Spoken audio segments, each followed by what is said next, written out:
Welcome to Lawton Online with your host, Andrew Lawton. He's locked, loaded, and ready to fire. Lawton Online starts right now.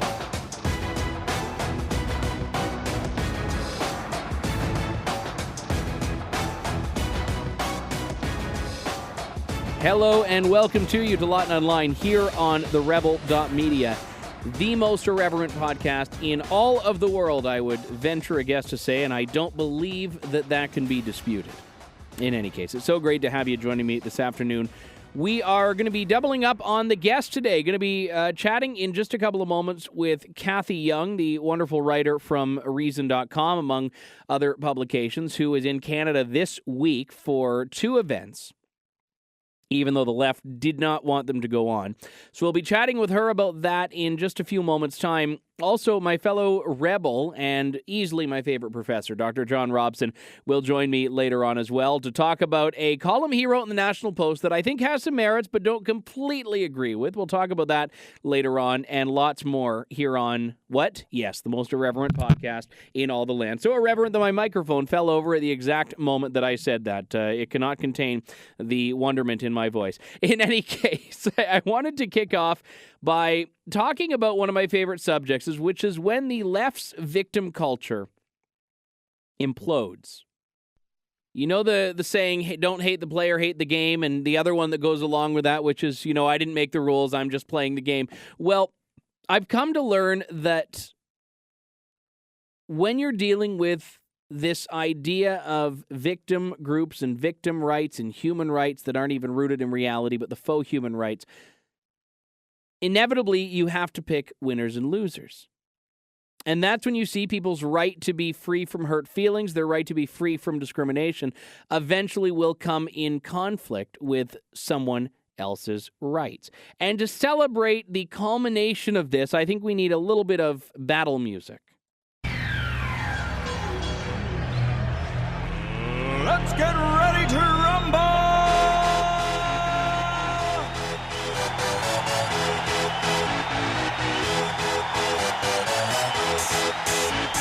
Yes, and for this, we actually go to St. John's, Newfoundland, specifically on Memorial University campus, where a student by the name of William Sears is now finding himself battling it out through the human rights and arbitration and all of these other little mechanisms that university campuses have to deal with people with hurt feelings, battling it out with a professor, Dr. Rainey Panjabi, who admittedly is not the most sympathetic character in all of this. But I'll explain in a couple of moments why it doesn't matter. Now, if you haven't read about the story, I'm going to give you a bit of the background here.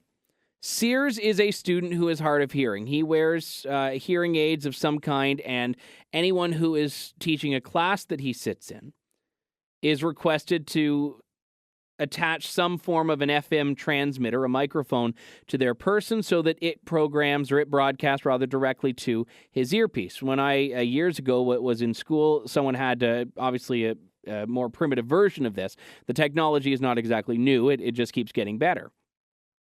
Now, he's a third-year history student. Rainey Panjabi is a professor who teaches a course on the history of espionage that he wanted to take this year. Now, earlier this month, he asked the professor to wear the transmitter, and she said no. She said it was inconsistent with her religious beliefs. And specifically, when asked for further information about this, said that she had, quote, spiritual issues, unquote, with wearing the device. Now, every story has two sides of this. Now, William Sears, 20 years old, I feel bad for, because I'm assuming that he never even thought this was something he needed to check with in advance before signing up for a class. She said that she couldn't do it. He said that amounted to her saying, I'm not going to teach you. Now, Memorial University has said that there has been an accommodation reached but wouldn't comment on it. She would not do an interview by CBC, but did speak to the local TV station NTV News. I'll talk about that in just a couple of moments. Believe it or not, this actually happened 20 years ago. And the resolution was that she didn't have to wear the device. So at least she's being consistent with it. And she also told Sears that she had an agreement with the school where she wouldn't need to wear it because of her religious reasons. He said it was unacceptable, gathered up his things, and started to leave. She asked for his name so that she could take it off the attendance list. He said he got home, he dropped the course, he told his dad, as students in this day and age do, and that was that. Now, I don't know what the terms of the accommodation were. What I will say is that the family has, I think, made a bigger deal of this now than they necessarily needed to. They went to the media about it. They went to the Newfoundland and Labrador Human Rights Commission. They went to the Canadian Hard of Hearing Association. And they're talking about this being a violation of his human rights and a discriminating decision against his right to an education as a person with a disability. Now, her side of the story is a unique one. She said she is the victim of, quote, egregious tabloid journalism. She also said that she offered alternative technologies, and the student didn't want them. She said the student wasn't interested in hearing what she would do, and he kept focusing on what would not have worked. She couldn't identify what the actual issue was. And it's worth noting that an expert in Hinduism, which is her faith, was consulted by the Canadian Centre for Diversity and Inclusion. And they said they could not think of any possible reason that a teacher or professor could not use an FM transmitter. But herein lies the problem. It's her religion, it's her beliefs. No one can tell her she's wrong.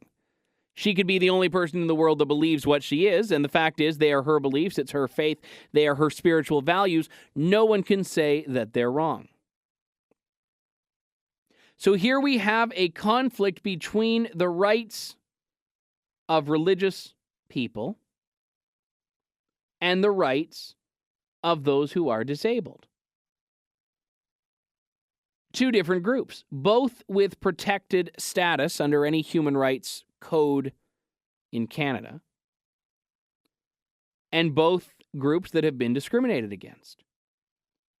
So how do you decide who wins? How do you decide who wins out in this battle? Now, people will say, and it's a valid point, that religion is a choice and disability is not. Now, I want to make something very clear before I go on with this. The libertarian in me says the school has the responsibility to hire professors who are going to serve the school's client base. Now, I realize you're dealing with a school that receives public funding here. And when you're dealing with public funding, it's a bit of a different animal because in a public institution, I don't believe anyone should be excluded. If it were a private school, I'd say the school can say no deaf students if it wants. I don't agree with that, but the school can. If it's a public school, she needs to be accommodated. The professor needs to be accommodated regardless of the ostensible absurdity of what it is that she believes. And I want to make it very clear, I do not side with her in this. But I do not see how, given the parameters of the human rights grievance culture and victim culture we've created, we can do anything but support her. She's the baker, and William Sears is the student wanting a wedding cake for his gay marriage in this. Except in the case of all of those baker gay wedding cake stories that came up, and there were more than one, you were dealing with a private business. They can make their own decisions. Memorial University is a public-funded institution. So now we have to pick and choose who the winners are in these groups. And this isn't new. Ezra Levant has been fighting against this for a while. For example, Jewish people are a protected group when they have human rights claims, but not against Muslims. Muslims generally seem to win out. There are few examples where Christians have been discriminated against and gone to the Human Rights Tribunal, but in a lot of cases, Christians are the ones said to be discriminating against others. Usually you see it with sexual minorities like gay or lesbian, bisexual, transgender, etc., people that are taking their grievances about the way they were treated by Christians. So again, a winner and a loser has to be chosen in each of these. I think the only way is to recognize that it is a sham. There is an agenda being pushed here. And the agenda is not a particular group. There's no deaf agenda. There's no, grand deaf conspiracy here. And I feel bad that William Sears has been swept up in the middle of this. And to be honest, I hope that the resolution that was reached is a good one for him. He went to the university assuming that he would get access to an education. I'm assuming no one warned him up front that, hey, there are some classes you might not be able to get. So based on the merit of what's happening, I'm on his team. But I'm looking at the bigger picture here, which is whether or not these so-called human rights even exist. And no, they don't, because ultimately your rights are always going to be stacked up against another's, which means they aren't, despite how they are promised and how they are actually codified, absolute. We've got to take a quick break here. We'll be back in just a couple of moments' time with Cathy Young from Reason.com talking about her upcoming tour in Ontario. That's coming up momentarily here on Lawton Online on TheRebel.Media.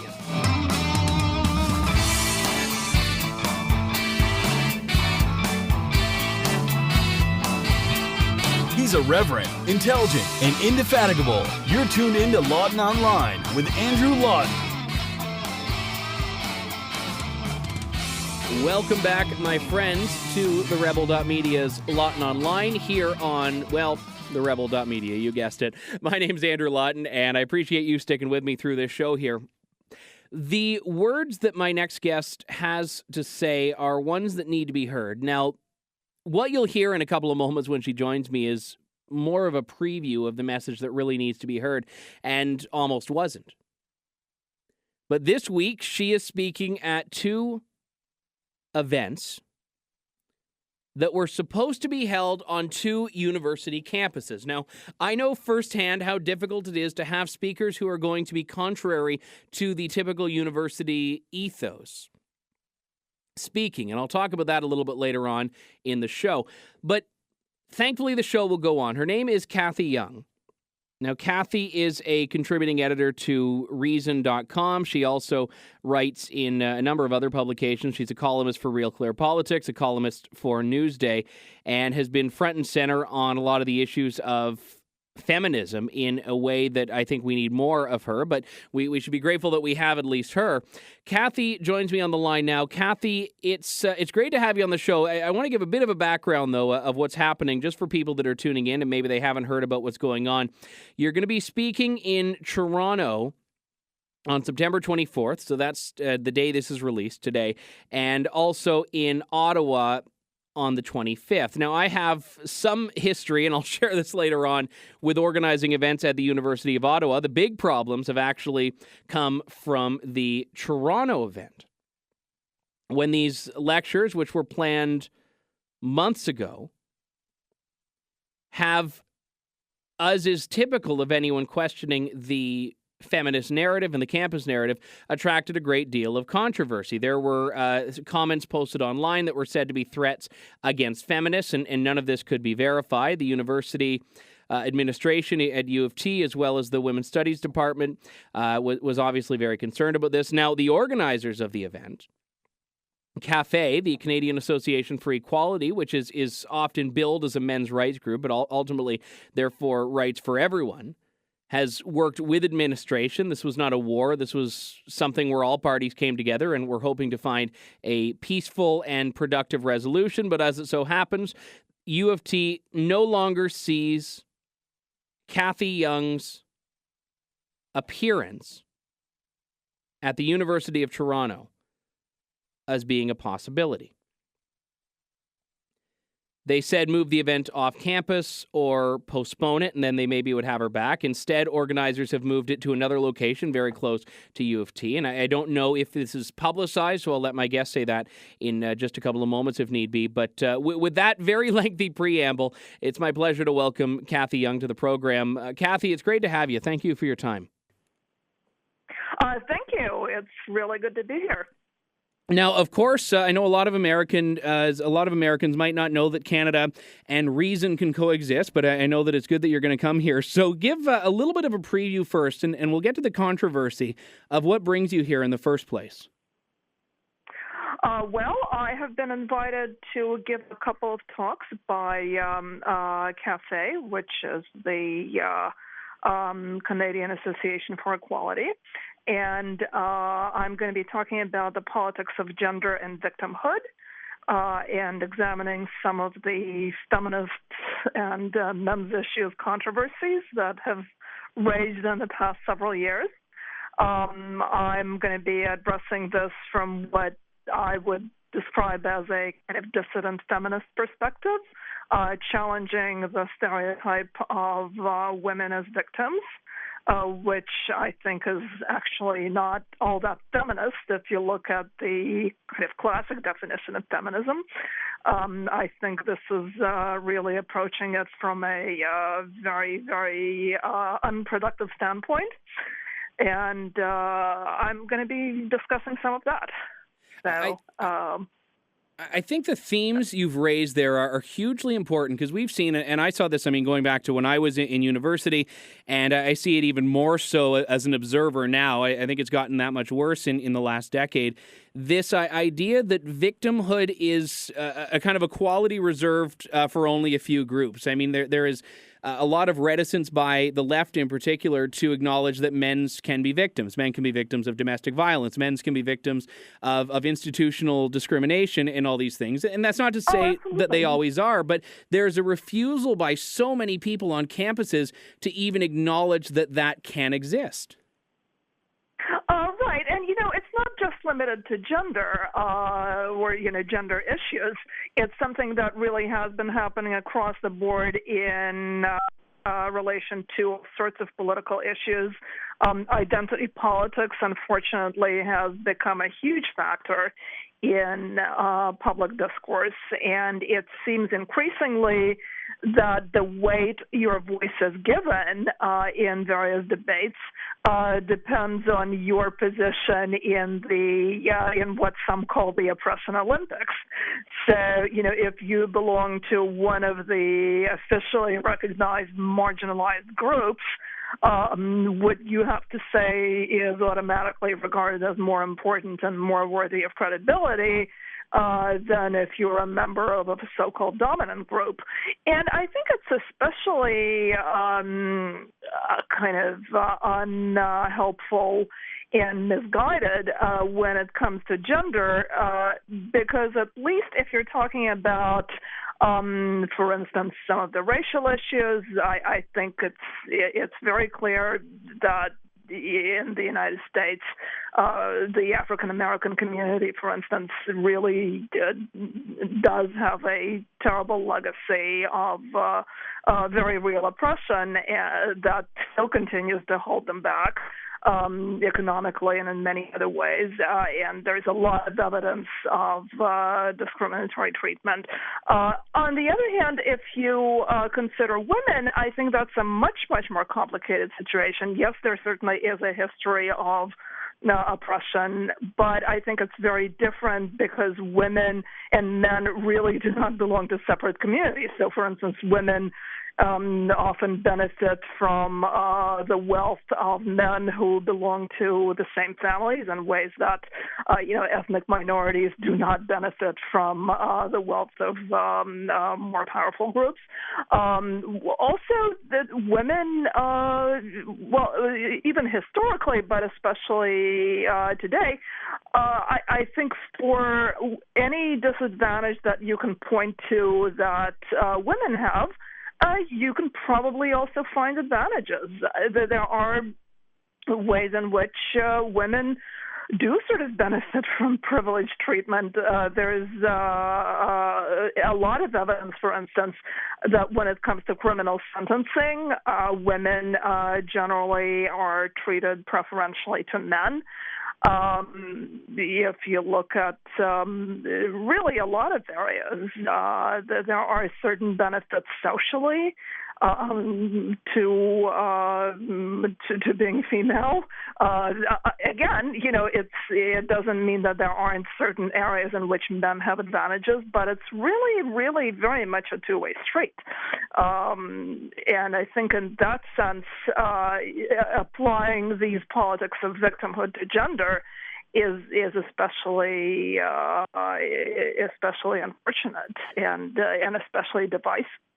Well, and it is exactly that. And one question I've always wondered is why it has to be an either or. I mean, why do you have to support, men's rights or women's rights? Why do you have to support, the rights of minorities or the rights of non-minorities? And you can't be doing both. And this is when I look at what men's rights groups are doing and groups trying to raise awareness of these issues. I mean, they're not trying to say we don't believe that women have complaints or legitimate qualms about treatment they've received and issues they've had. We're saying that we want to offer this for men as well. So why is it that you talking about this, which makes perfect sense to, I think, a lot of people listening, and certainly to me, has attracted threats, has been forced off of a university campus? Why is it so difficult for people to hear this message?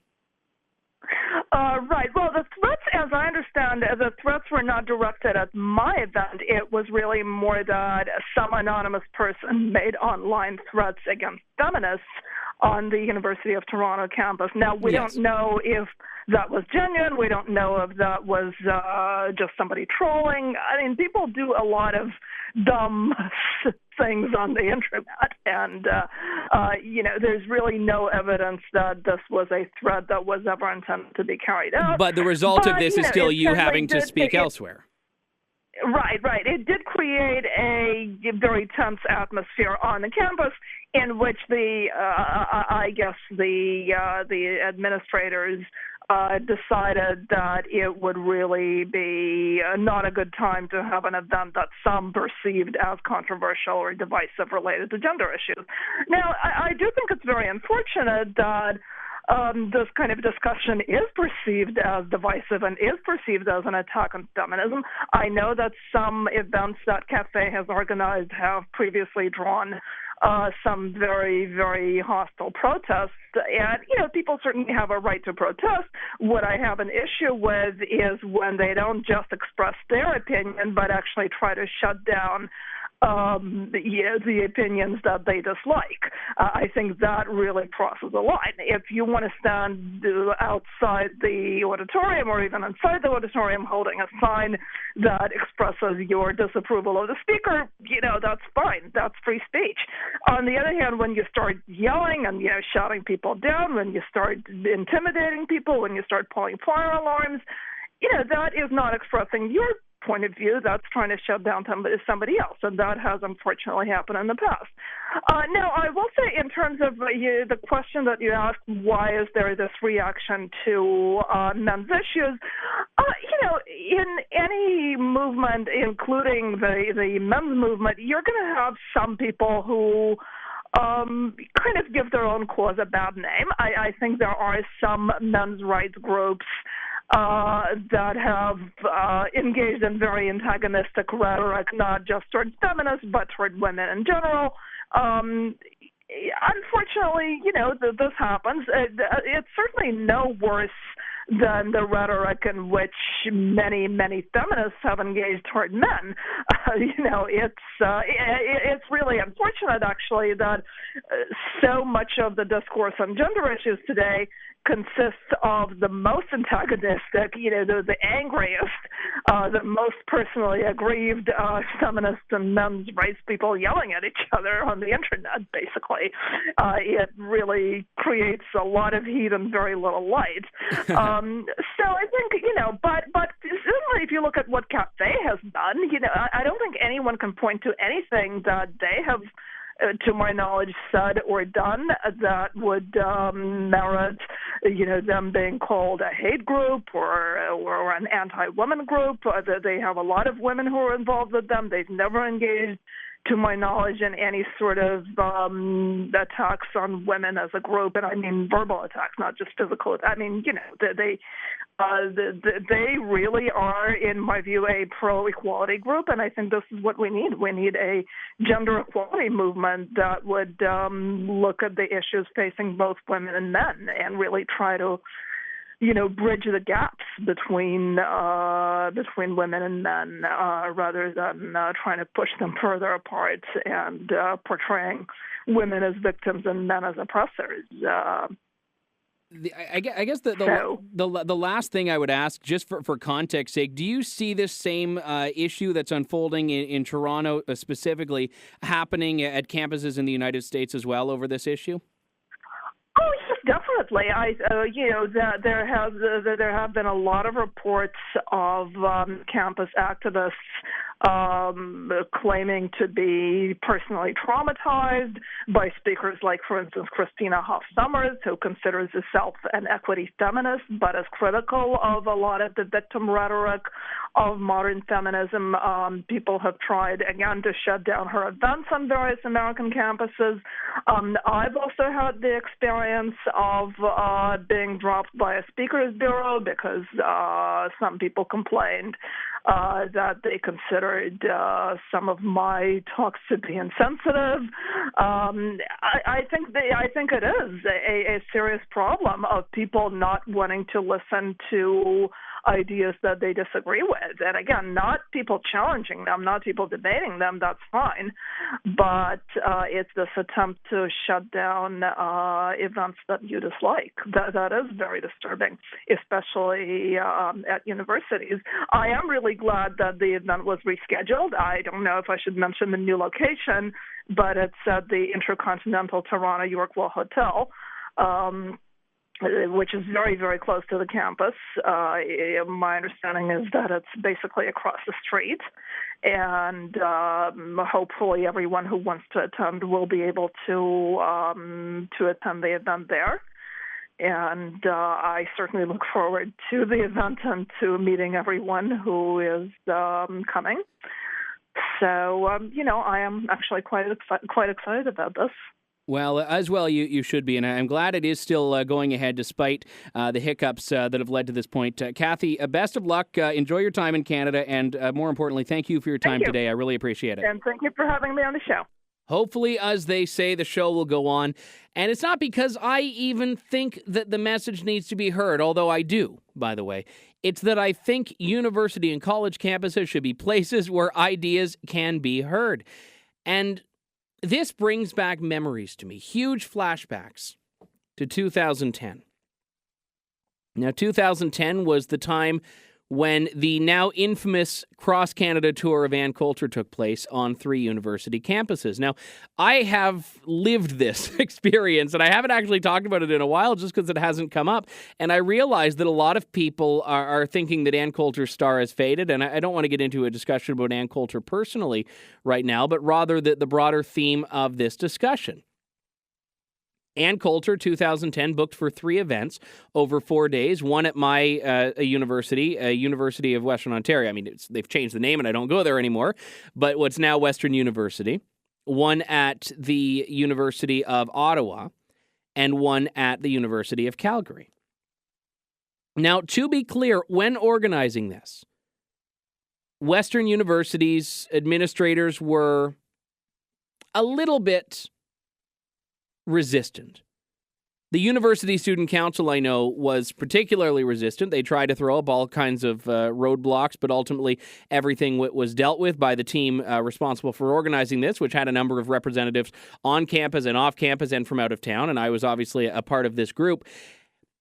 And ultimately, even though people tried to have the event banned, and there was even a misdirection campaign to send people to a different venue, which thankfully we had people there pointing people back to the right venue. The president of the university, Amit Chakma, even said, we need to accept differing points of view and hear them and then have informed debate. And the president of the university, to his credit, and he's still the head of the university, very well paid head of the university, has put his line in the sand and say, no, this is what we do here. We believe in free speech. Now, you saw that event in a lot of ways, I'm assuming. Clips went viral. Ann Coulter told a Muslim student to take a camel. Now, this was a line that caused uproarious applause and laughter. Also brought myriad accusations that Ann Coulter was racist, anti-Muslim, etc. But the thing about that was that it still happened. The event happened. People had the ability to decide for themselves what they thought of Ann Coulter. If people didn't want to go, they didn't have to. But ultimately there was, and I remember this very well, one heckler during the event. He got up in the middle of the speech, shouted. Then he sat down and it was done. And for the most part, it went about as well as it could have gone with a full house. But then you look at University of Ottawa. Now, I thought, in the nation's capital, you'd see a bit more restraint, but in fact, maybe that's why you didn't see the restraint there. Ann Coulter was supposed to speak, but days before the event, got a letter from the vice president of the university, Francois Houle, who said that she should be careful. We have different laws in Canada. Canadians are different. Maybe she could find herself in contravention of the Canadian Criminal Code if she gave her speech, which at that time, in her words, she hadn't even written yet. Ottawa U Student Council had come together and they had passed a motion that included in its premises, whereas Ann Coulter is a hateful woman, which, believe it or not, became the title of Ann Coulter's next column, whereas Ann Coulter is a hateful woman, be it resolved that they should try to have her banned. And I can't remember the exact wording of the be it resolved statement there. And that event didn't happen. Hundreds and hundreds of people. Some estimates said 2,000. I don't know what the actual number was. Some were supporters, some were observers, many were media. Ottawa's political media got out in a chilly march and decided to cover Ann Coulter. But what happened was this event couldn't happen because no safety for Ann nor any other participants in the event could be guaranteed. People were threatening to throw things at her. People were threatening. One comment on Facebook said she should be raped. And that had a number of other supporters behind it. You had people that were literally trying to flip and did actually flip tables and chairs at the venue. Organizers were feeling very threatened. So ultimately, the event could not go on. What would have happened? She would have spoken. Many would have been upset about some of the things that she would have said. There's a Q&A. In fact, believe it or not, Ann Coulter, in her sort of a agreement with the organizers, the people that brought her there, had a provision that she doesn't want the speech being filmed, just the Q&A. She loves engaging with people.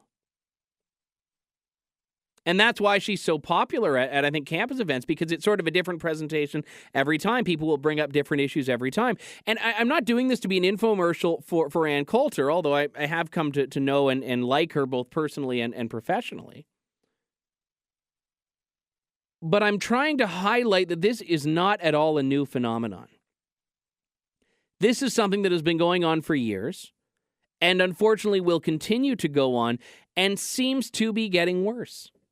Even though more people talk in platitudes about free speech and how everyone supports free speech now, it still isn't practiced. I mean, as Kate McMillan of Small Dead Animals has said, and as Ezra Levant has quoted often, the opposite of diversity is university. And when I'm reading about what's been happening with Cathy Young, sure, the names have changed, the stakes have changed, the university has changed. It's U of T that's giving the problems and not U of Ottawa, because maybe they've learned their lesson about this thing.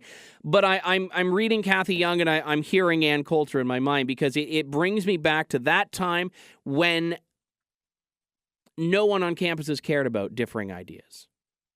And let me clarify, it's not that they didn't care. We wish they didn't care. If you didn't care, you stay home, you go play beer pong, everyone else shows up and hears Ann Coulter speak. No problems. It's that they care so much against having differing ideas, different values. And I think this is something of paramount importance for us to combat. As Cathy Young said, the event's going on tomorrow in Toronto, or I guess today in Toronto. I realize it's a podcast. People may listen at different points. But September 24th in Toronto at the Intercontinental, beautiful hotel, very, very close to U of T if you're not familiar with the area. I don't know how many they're expecting. You know, the group running this, the Canadian Association for Equality, is run by a man who is anything but conservative. He's a secular humanist, Justin Trottier. I've been on TV panels with him. I've interviewed him before. I've seen his writing and corresponded with him a number of occasions. I like him. He's a likable guy because, you know what, even though I disagree with him on a lot of things politically, he believes in what I believe, which is this absolutist view of let opposing sides be heard. What's the worst that can happen? Well, a bunch of university feminists get their knickers in a knot. I suppose I can't say knickers when you're dealing with feminists. Get their, a nondescript, gender-neutral boxers in a bunch, we'll say. And I still kept the alliteration. Isn't that impressive? But what is the worst that can happen? Now, Cathy Young has a lot to offer. Cafe, obviously, the organization has a group of supporters that probably come out to all of its events. I don't think she is in the league of Ann Coulter as far as name recognition. I don't know what the issue is. I do not know why there are so many issues with someone that a lot of people who would oppose the message she's trying to share wouldn't even know who she is. But they get a whisper of what she's speaking against, and instead of saying, I disagree with that, I want to show up and challenge her, they say, there is no way I'm going to let this happen on my campus. The precious snowflake generation. Heaven forbid something challenges their way of viewing the world. So best of luck to the organizers. I truly wish it does go well. And I hope that next week on the podcast we'll be reporting better news than what was reported in March of 2010 from Ottawa, when Ann Coulter was supposed to speak. We've got to take a quick break here. When we come back in just a couple of moments' time, more of Lawton Online here on TheRebel.Media. We'll be right back. Stay tuned, Canada.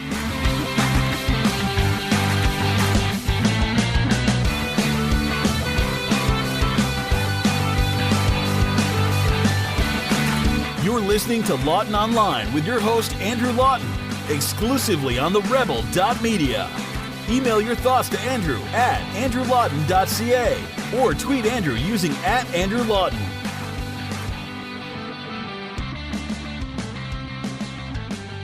Welcome back to the program. All right.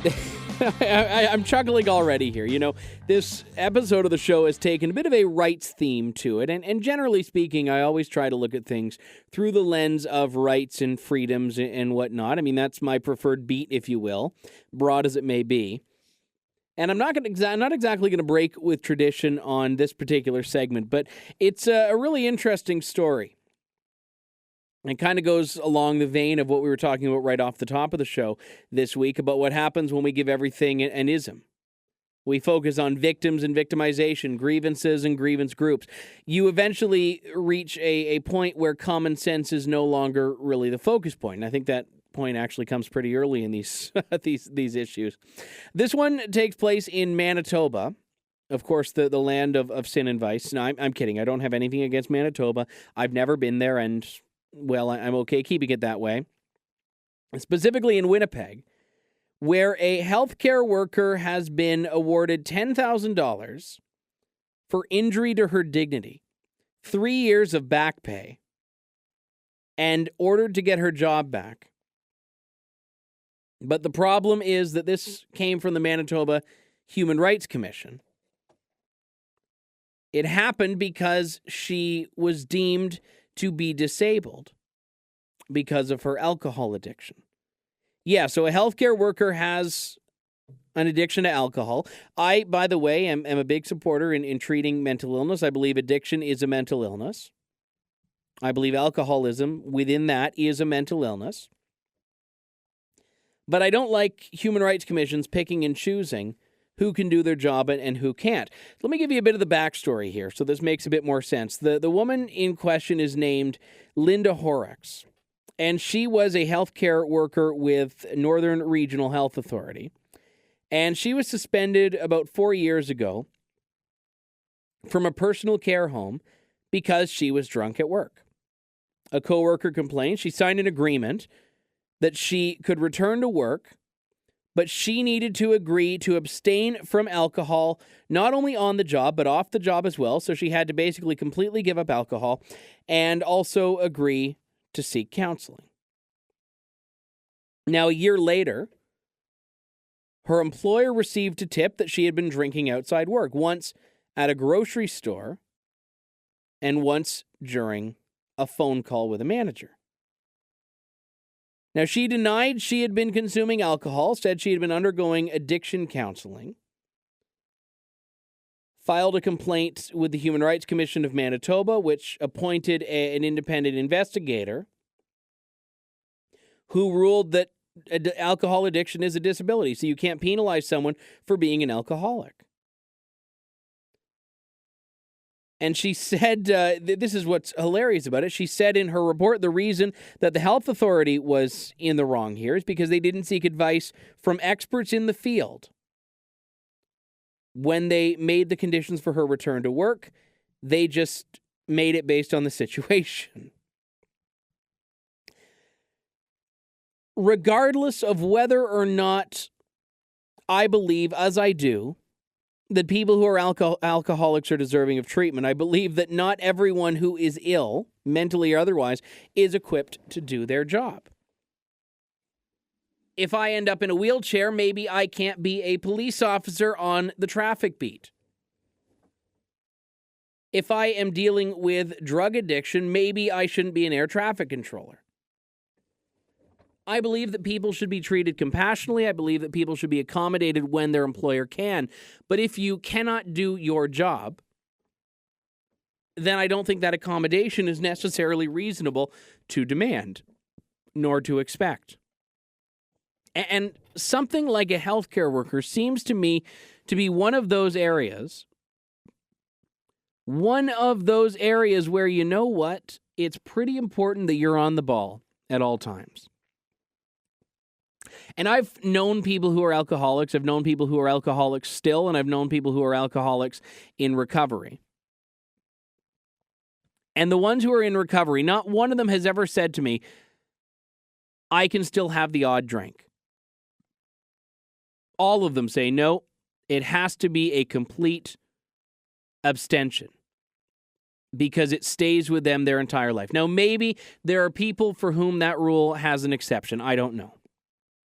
But all that I've ever heard about are people who, when they give it up because of alcoholism, they have to give it up forever. So the idea of demanding that she give up alcohol outside of work hours does not seem to me to be an unreasonable one, knowing what I know. And again, this is an area that I've never had personal experience with. I've dealt with mental illness and have spoken about it at length, but not addiction nor alcoholism. So it doesn't even come down to whether or not she was drinking outside of work hours or not. She denies it. Witnesses reported it, and I can't think of anyone being malicious enough to report that if it weren't in fact true. No, because the Human Rights Commission wasn't ruling based on whether or not she was drinking. They were ruling based on whether or not you could demand an alcoholic abstain from alcohol in the first place. We're dealing with a healthcare worker here. Now, I know that personal support workers don't always have the most important responsibilities. Sometimes they do, and they can. She's in a group home. I'm assuming there are other people there that are able to help and assist. But what about if she were a surgeon? I mentioned earlier an air traffic controller. What if she were a teacher? What if she were a shooting range instructor? I don't know. I can think of myriad examples where people would not necessarily want someone that was actively dealing with an addiction to be working. Now, you could say that this is stigmatizing people with mental illness. So a lot of it does come down to whether or not she was in recovery or not. And I stress again, she says she was. Her employer said they got 2 separate reports that she was still drinking. But the Human Rights Commission's ruling, like I mentioned, has nothing to do with that. So this is not an indictment of people who are alcoholics. This is not an indictment of the people who are mentally ill. It's someone who has dealt with this saying, look, if I was not able to do my job because of it, I would like to think my employer would help me get access to treatment. If I had benefits, I'd like to think that would be covered. But I am not owed my job if I can't do it well or if I break a promise that I made, which seems to be the case here. We've got to take a break. When we come back, more Lawton Online here on TheRebel.Media. Stay tuned.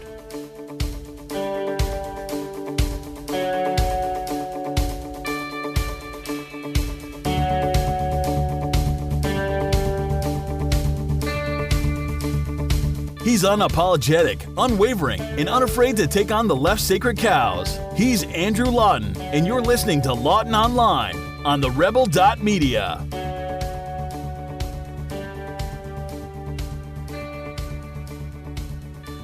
I'm back. Yes, I know, and we're going to break with tradition here, but I should probably clarify that I don't necessarily think we have a tradition here. I just think every now and then the show just naturally finds a certain style and structure to it, but you know what? Don't get too comfortable. We'll change things up. But having two guests in this program, yes, I know, and who better to break tradition for than fellow Rebel Dr. John Robson, who joins me on the line to talk about a column he had in the National Post this week. Now, I don't necessarily agree with everything in it, but I think he raises a valuable point about, to be honest, a topic we were talking about earlier, which is feminism, and more importantly, how it leads us to some uncomfortable truths that we don't necessarily want to acknowledge, but have to. His piece is titled, "Why Allow Women in Combat If We Don't Allow Them to Compete Alongside Men in Sport?" And this is obviously coming on the heels of a decision in the United States that is likely to be made later this month to approve women in all combat positions. Now, in some areas of the Army, women are completely okay and accepted. In other areas, they are limited in what they can do. One such division is the Marines. Now, the Marines have actually commissioned some of their own research on this. They did a study on hundreds of people in simulated combat. And in the results of this, it revealed that women were injured twice as often as men. Men were more accurate at shooting almost every weapon, all but one, which was the M4 rifle. Women had trouble with some combat tasks as well, including the removal of casualties. And this is only part of the puzzle, though. And I look at this through the lens of numbers alone. Are women as well equipped to deal with the stress and skill required by combat than men? If they can do it, great. If they can't, sorry, we're not there to make people feel better. We're not there to manufacture equality and diversity. But Dr. Robson has a different approach to this, sees this through a bit of a different lens, which is simply that, do we want to dismiss with this idea that men are to be protectors of women and accept that women are the type of people that should be in the messy, dirty, and violent realm that is the battlefield? Dr. Robson joins me on the line now. My fellow Rebel, Dr. Robson, great to talk to you, sir. Thank you for the time today. Thanks for inviting me to be with you. So you had a piece in the National Post today about the women in combat topic, and a wonderful, wonderful piece. Talk to me a little bit about the background for people that haven't necessarily been following this. Fundamentally, what's happened is that the Obama administration has decided that the norm will be to open all combat positions equally to men and women, and they've asked the services whether they think for any reason there should be any kind of waiver in their case. And the Air Force and the Navy have both said, no, we're completely good with it. The Army is not saying. And the Marines have just done a study which indicated that women were much less effective in combat tasks. They took volunteers, about 300 men, 100 women, put them through simulated combat, found that women were injured twice as often. The rate is over 40% for women, 18.8 for men. The men were more accurate in every system except the M4 rifle. And more generally, the summary was women had trouble with combat tasks, including removing casualties. The Marines bring back their dead. They certainly bring back their wounded. And they're finding that women are having trouble carrying their wounded comrades. And that's just one of a whole number of things. Combat takes enormous physical strength. And what the Marines found is that women are simply not the equals of men. And, of course, people are going to say, oh, well, that's the backward thinking. It's so outdated. Don't you know about progress in the modern world? Don't you know about Caitlyn Jenner and so on? But as I pointed out in the column, because I've been thinking about this and wondering why I felt so odd arguing against it, who would want to see women on a football field with men? Who would want to see women in a boxing ring with men? It would be grotesque. It would be horrible. We would require women on a hockey rink with men. Would you like to see a woman being body checked into the boards by a man and crunched and injured by somebody bigger and tougher and harder than her? And of course we wouldn't. We would recoil from this proposal. We wouldn't even make men and women play tennis on equal terms, or golf, or volleyball, or anything like that. And yet, in the most punishing physical contest that exists, the one where the price of losing is the highest, everybody says, oh, but of course we need women serving next to men. And so this means, in the first place, that we want male soldiers who will not mind as the women around them are killed horribly, that they will carry on. They will not go to pieces as they are showered with the body parts of the young woman who was just next to them. And that they will not shrink from slaughtering the women on the other side, that they will be pleased to bayonet them, to throw grenades at them, to tip them off with sniper fire. This is our vision now, apparently, of respect for women, is that we want men who are indifferent to their violent death. And I cannot understand how this has come to be orthodoxy. And when we look at the numbers that you mentioned about the Marines, I think it's important to note here that you're always going to, in any area, have your outliers. You're going to have the one woman that can, bench press, 300 pounds and, can run faster than all the men she knows. And then you're going to have the men like myself who are going to find themselves on the lower end of any athletic or fitness spectrum you find. But at the end of the day, when we look at the military, when we look at the Marines, when we look at the Army, you're dealing with a need for the best of the best. You're not dealing with, okay, we are going to just take the top percentile and they're going to be good. No, there has to be a threshold cleared. So I guess the question is, why don't they just have it where, if everyone can do this set of tasks, whatever they are, we're going to go ahead with it. I don't see why they even need to bring sex into the equation. So I'm not sure I'm completely on your side in that respect. I mean, if there's a woman that can do everything a man can do, then great. It's that it seems like that's not the case. Well, part of it is that they've consistently had to lower the standards because of the fact that, as you say, it's not a matter of what I might be able to do versus a woman who just passed Ranger School. It's a question of what the men and the women who are at that level of fitness and who are young can do together. And I mentioned in the column the iconic Billie Jean King Bobby Riggs tennis match. And people say, well, that proves women can do anything men can do. She was 29. She was at the peak of her career. She was winning major championships. Riggs had been retired for decades. He won Wimbledon before World War II.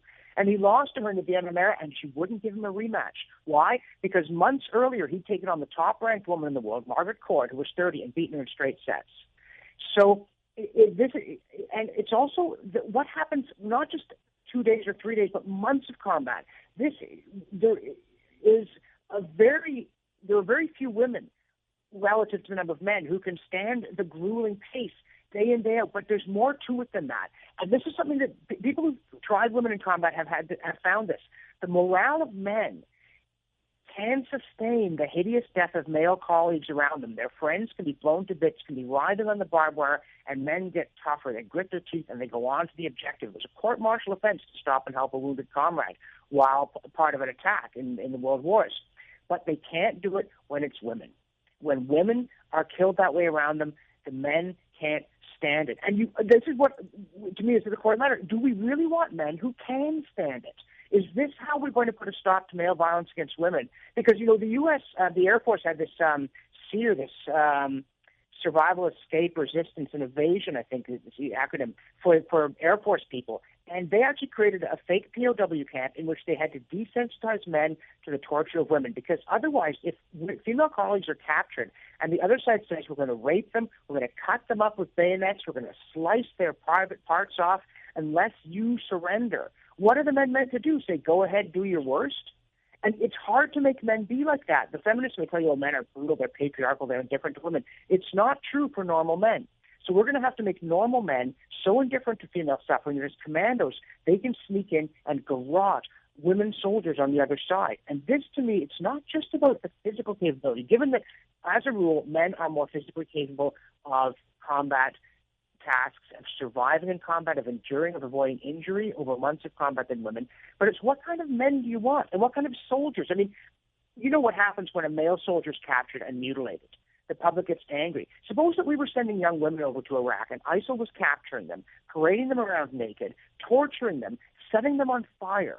Would we want citizens to say, oh, well, that's the price of standing up for what we believe in? Because that's what you're going to have if you're going to send women over there to suffer this kind of fate.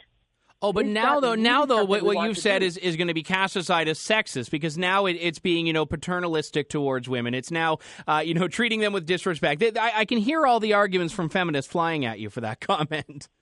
Well, exactly. But then on the one hand, I mentioned this fear, this having to desensitize men. The U.S. Army has investigated and charged people for wiggling their tongues at female colleagues. So a female soldier is meant to be able to be raped and disemboweled. But if somebody wiggles their tongue at her, she goes to pieces and needs judicial intervention. So they can't have it both ways. And I'm saying it is a fact of biological nature that everybody knows that on average, men are bigger and stronger than women. As I say, they put up 55-year-old Bobby Riggs against 29-year-old Billie Jean King, and she wouldn't give him a rematch. Would anybody want to see a 55-year-old ex-female champion play a 29-year-old man at the top of his game? Everybody knows what I'm saying is true. And so to put them in combat together is to expose women to suffering, injury, and death, and also to break down the morale and effectiveness of the unit. Because what happens when the women can't do a task? The men are going to have to go and help them. You don't leave a buddy in the lurch. And so the whole unit is going to suffer from this. And if the feminists want to try and claim that men and women are equal in their physical performance, I think that this is going to be a pretty silly argument. Because obviously you don't let men into women's sports events. You don't let men play on the Ladies Professional Golf Association Tour, for instance. Why not? Because they hit the ball further, way further. But then you get the question, well, given that men are bigger, stronger, and more aggressive than women, and again, you talk to biologists, and they will never dispute this. They know what testosterone does to the human brain. Then you say, how do we ensure that male strength is not used to the detriment of women? And to say, by approving of men going into combat against women and doing the things to them that are done in combat, this is the exact opposite. It will make our military less effective, and it will coarsen our sensibilities. And yes, I do say that men ought to be protective of women, and I'm not saying men are better than women. I'm not saying men are braver than women. Good grief, women give birth. Do you know any guy who could do that? I sure don't, and I'm certainly not on that list. That's incredibly dangerous. It's incredibly painful. It takes enormous toughness. But men and women are different and complementary. And as you said, of course, there's overlap. There are men who are at the end of the spectrum where the low end either is strength, physical courage, aggressiveness, all these things, and there are women at the high end. And you want to respect everybody's individuality, and of course, you admire great female athletes. Billie Jean King was a great tennis player, and that's terrific, and I'm glad she helped advance the cause of women's tennis. But yeah, if the feminists really want to say the way to equality is for men and women to slug it out bare-knuckled, they are exposing women to a disaster. And if they want men who are indifferent to the spectacle, they're exposing women to a disaster. And there is a kind of woman hatred in feminism that I find very peculiar. Why are they so in favor of abortion? Why are they so opposed to fertility that used to be thought to be at the core of women's excellence is motherhood? And now they're saying, oh, Jack, that's the worst thing in the world. It's almost as though they don't like being women. And to me, the idea that you would like to have women being, the things that happen in war, and people may say, oh, but it's disgusting, men shouldn't do it either, in which case what they're saying is we shouldn't have an army, we should just let the bad guys conquer us, and we should stand there bleeding as they bayonet us and rape our women and that sort of thing. Now someone's going to get after me saying our women, I just mean the women in our community. Otherwise, somebody's going to have to stand up and fight and do these things, but in war, people do dreadful things. I've talked to soldiers, and I know that sometimes the trauma of war isn't what they saw, it's what they had to do. And they had to do it in the name of freedom and decency and home and hearth. But they killed other human beings at close range. They looked into their eyes as they were dying, and they thrust the bayonet in a second time to make sure of them. Do you want men doing that to women as a matter of course? Is this really going to mean more respect for women? No, that's the thing. And then there's the other question attached to that, which is what would we think about the men who are prepared to do that? And I realize that's another issue altogether. No, they're meant to be our heroes. They're meant to be our soldiers. That's what this whole thing about women in combat is about. The women won't just be on our side in this ideal world. They'll be on the other side, and our soldiers will be doing that to them. That's what the feminists want to have happen. And to me, this is ghastly beyond belief. And all in the name of equality. We have to take a break in a moment here, John, but like I mentioned at the top, I had the privilege of chatting with you a few months ago when you had launched a crowdfunding project for a documentary you were creating about Magna Carta, rather. Now, as I understand it, that is released. So talk to me just very briefly, if you can. What can people see, and where can they see it? The documentary is released to the public. It was funded through Kickstarter. We're very grateful for all the backing we had. So we have made a free version available on YouTube. Magna Carta, Our Shared Legacy of Liberty. You can search it on YouTube and find it and watch it free. If you want a higher res version or you want to help support our efforts, you go to magnacartadocumentary.com. You can buy a DVD or you can buy a high-resolution ad-free digital download. That's just $5. So go to magnacartadocumentary.com because we would really appreciate help. We want more stories we want to tell. We have more documentaries we want to make, more history. We want to do something like architecture. I would like to do one talking about climate change and what's really going on. We'd like to do something on U.S. history, the moral foundations of a free society. We have a lot of projects, but if you believe in this stuff, you want to hear more, you want to see more, watch part of the YouTube version, and then consider making a purchase to help us with our efforts, please. All right. Well, best of luck with that. Dr. John Robson joining me on the line. Great to talk to you, sir. Thank you. Thanks for having me on. I guess where I depart from this is that I think that if women can do the job and women meet the criteria needed, and you have maybe that one woman in 100 that can outperform men, and let's say 1 in 10 men could fit certain criteria, and I'm making up the numbers here, but bear with me, then I'm okay with that one woman competing. I don't think she should be excluded because the other 99 in 100 can't do it. But I also think that we need to recognize the reality that there needs to be a one-size-fits-all approach. And there is in a lot of cases. The idea that there are different standards for men and women is, in a lot of cases, mythological. It has been the case in the past and in certain areas and in certain jurisdictions. For the most part, that gap is gone now. But when you're dealing with elite units like the Marines, or even more so like the SEALs, and I don't know if the SEALs has a ban on women or just doesn't have any women in it. That's something I haven't looked into, admittedly. Regardless, I don't think we should be trying to manufacture diversity in the armed forces. I think if it happens naturally, if it happens on its own, great. Otherwise, I'm not going to lose sleep over it. But let the women in. But as Dr. Robson mentions, be prepared to deal with the consequences of what happens to the way war is when such a decision is made. When we come back, more Lawton Online on TheRebel.Media. Stay tuned.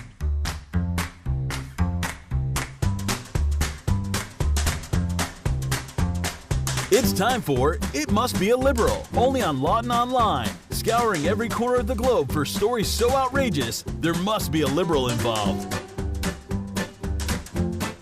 Yes, indeed. From Quebec to Qatar, from Kitchener to Kabul, we find the stories so outrageous there must be a liberal involved. And today we actually go to the US of A and to a place where absurdity is always to be found. Well, no, not Florida. Specifically, the courtroom. Yes, over something that happened in Indonesia. A complaint has been filed in a U.S. District Court in San Francisco, also a place that is no stranger to absurdity. And it deals with something that happened several months ago when a 6-year-old macaque monkey living in the Tangkoko Reserve in the Indonesian island of Sulawesi, a place I vacation every summer, I don't actually, decided to take a photograph of himself using a camera that was left unattended by a British photographer by the name of David Slater. This actually happened 4 years ago. Sorry, I thought it was 4 months ago. The macaque named Naruto found the camera, took a few pictures of himself, including one that went viral recently, which was a grinning-faced selfie taken with the photographer's camera. Now, these were published in National Geographic. Now, the federal lawsuit filed by PETA is one that says the monkey owns the copyright. Not the photographer, not National Geographic, not anyone else, but the monkey himself. The monkey selfies came from, according to the complaint, quote, a series of purposeful and voluntary actions by Naruto, unaided by Slater. Naruto has the right to own and benefit from the copyright in the same manner and to the same extent as any other author, unquote. Now, Slater said he was bemused by it. He wished that PETA had contacted him in advance. He's a low-paid wildlife photographer. Says he's been struggling to earn a living. He said he loves animals. And he's sympathetic to animals, but doesn't think they should have property rights. Not with copyright, anyway. He's an animal lover, but somehow thinks that he's being hung out to dry here instead of the actual evil copyright law that is slated against monkeys. Now, I'm all for voting rights for monkeys in some ways. Let them vote in Toronto, because surely the people there aren't doing a good enough job at voting for people. But I draw the line at copyright. You know what? Whoever owns the camera owns the picture, right? Well, maybe not, but if you're dealing with a monkey taking the picture, I think it's safe to say that the kind of person who would file this lawsuit must be a liberal. Well, it's PETA, so I guess they are. No surprise there. We are out of time for the program today, but it's been a blast and a slice, as the kids say these days, and I look forward to chatting with you next week. You're listening to Lawton Online here on TheRebel.Media. I'm Andrew Lawton. Take care, Canada.